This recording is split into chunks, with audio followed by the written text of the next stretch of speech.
Hello friends, இன்னைக்கு நம்ம Microsoft அதாவது பிபிடியில் சில இம்பார்ட்டண்ட்டான விஷயங்கள் அண்ட் எனக்கு தெரிஞ்ச சில விஷயங்கள் நான் இங்கே ஷேர் பண்ண போகிறேன். ஸோ உங்களுக்கு தெரிஞ்ச விஷயத்தை விட்டுருங்க அண்ட் தெரியாததை கற்றுக்கோங்க. ஃபஸ்ட்டு நம்ம பிபிடி எப்படி ரெடி பண்ணலான்றதை பார்ப்போம். ஸோ உங்கள் எல்லாருக்குமே இந்த அப்ளிகேஷன் இருக்கும் பிபிடின்றது.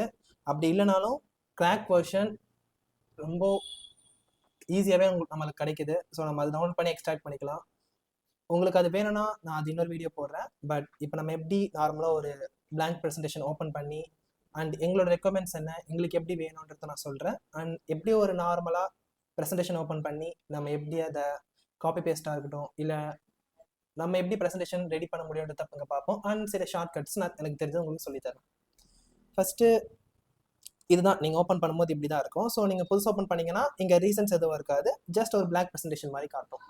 இங்கே நீங்கள் பிளாங்க் ப்ரெசன்டேஷன் போகணும், அதாவது நம்மளுக்கு எங்களோட ரெக்குவயர்மெண்ட்ஸ். ஸோ எங்களுக்கு எப்படி இருக்கணும்னா ஃபுல் பிளாக்காக இருக்கணும், அதாவது இங்கே இருக்கிற பேக்ரவுண்ட் எங்களுக்கு பிளாக்காக இருக்கணும்.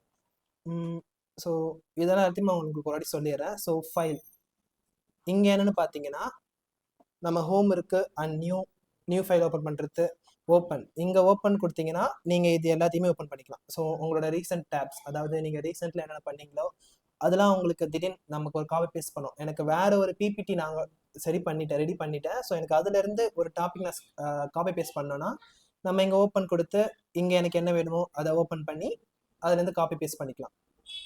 ஸோ அண்ட் சேவ் பண்ணுறது அது நீங்கள் நார்மலாக Ctrl+S அழுத்தினாலே ஒரு பிபிடி ஃபுல்லாக முடிச்சுட்டு Ctrl+S அழுத்தினாலே அது உங்களுக்கு சேவ் ஆகிடும்.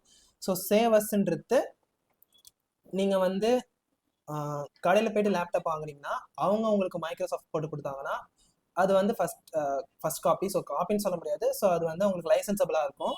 நீங்கள் வந்து ஃபைலை க்ளோஸ் பண்ணிட்டு நீங்கள் ஈஸியாகவே ஷேர் பண்ணிக்கலாம், அந்த பிபிடியில் இருக்கும்போது ஷேர் பண்ணிக்கலாம். நீங்கள் கிராக் வெர்ஷன் ஏற்றுனீங்கன்னா உங்களால் அப்படி ஷேர் பண்ண முடியாது. ஸோ அந்த அப்ளிகேஷன் உள்ளே போய்ட்டு ஷேர் பண்ண முடியாது.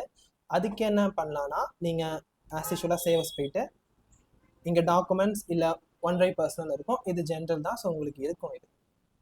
நீங்கள் வந்து டாக்குமெண்ட்ஸ் பதிலாக டவுன்லோட்ஸ்லேயே அதிலே சேர்த்துக்கலாம். ஸோ இங்கே ஷேர்ன்றது உங்களுக்கு வேலை செய்யாது.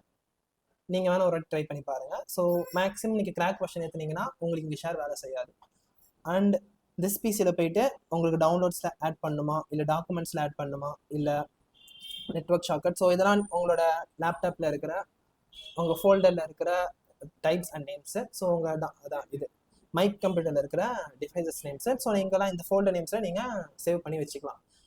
அண்ட் அதுக்கெலாம் முன்னாடி ஃபஸ்ட்டு எப்படி உங்களுக்கு சேவ் பண்ணுறதுன்னு சொல்லிடுறேன். ஸோ இங்கே வந்து ஒரு பிளாங்க் ப்ரெசன்டேஷன் ஓப்பன் ஆகிருக்கு. நான் ஃபஸ்ட்டு இது மேலே இருக்கிறதெல்லாம் சொல்லிடுறேன்னு சொன்னல. ஸோ இங்கே ஹோம் நார்மலாக இங்கே நீங்கள் டைப் பண்ணிக்கலாம். ஸோ இங்கே ஃபாண்ட் சைஸ் மாற்றிக்கலாம். நீங்கள் ஒரு நியூ ஸ்லைடு ஓப்பன் பண்ணுறதுக்கு Ctrl+M உங்களுக்கு நியூ ஸ்லைடு ஓப்பன் ஆகிடும். ஸோ இங்கே ஒரு வாட்டி டேப் பண்ணிங்கன்னா மவுஸில் உங்களுக்கு வந்து நீங்கள் எடிட் பண்ணுற ஃபெசிலிட்டிஸ் உருவாயிடும். ஸோ இங்கே நான் என்ன எழுதுறேன், இப்போ நம்ம மேக்ஸ் பண்ண போகிறோம். ஒரு எக்ஸாம்பிளாக நான் 12th மேக்ஸ் ஃபஸ்ட் சாப்டரில் சில கொஷின்ஸ் உங்களுக்கு பேசிக்காக காப்பி பேஸ்ட் பண்ணி சொல்லித்தரேன். அண்ட் எக்ஸசைஸ் 1.1ன்றதை டைப் பண்ணிட்டேன். அண்ட் இப்போ நான் என்ன பண்ணுறேன்னா தொட்டுட்டேன். ஸோ இப்போது எனக்கு இது எல்லாமே என்ன ஃபாண்ட்டில் வேணும்னா டைம்ஸ் நியூ ரோமன் ஃபாண்ட்டில் எனக்கு வேணும். ஸோ அப்போ நான் என்ன பண்ணிக்கிறேன், Ctrl+A அழுத்துனீங்கன்னா ஃபுல்லாக காப்பி ஆகிடும். ஸோ இங்கே பார்த்தீங்களா, இது வரைக்கும் நம்ம யூஸ் பண்ணுற மாதிரி பிளாங்காக இருந்தது. இப்போ நம்ம இதை காப்பி பண்ண உடனே, அதாவது இந்த பாக்ஸ்குள்ளே இருக்க இதை டெக்ஸ்ட் பாக்ஸ்ன்னு சொல்லுவாங்க. ஸோ இந்த டெக்ஸ்ட் பாக்ஸ்குள்ளே இருக்க டெக்ஸ்ட் நம்ம காப்பி பண்ண உடனே நமக்கு மேலே ஆப்ஷன்ஸ் காமிக்க ஆரம்பிச்சிடும்.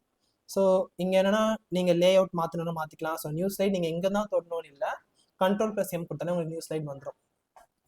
அண்ட் இங்கே வந்து நீங்கள் ஒரு ஸ்லைடை டெலீட் பண்ணோன்னா உங்களுக்கு ஷார்ட் கீஸ் எதுவும் இருக்காது.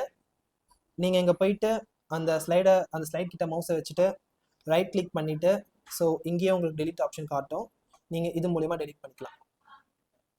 அண்ட் இப்போ எனக்கு டெலீட் பண்ணிட்டேன், எனக்கு அந்த டெலீட் பண்ணது வேணும் அப்படின்னா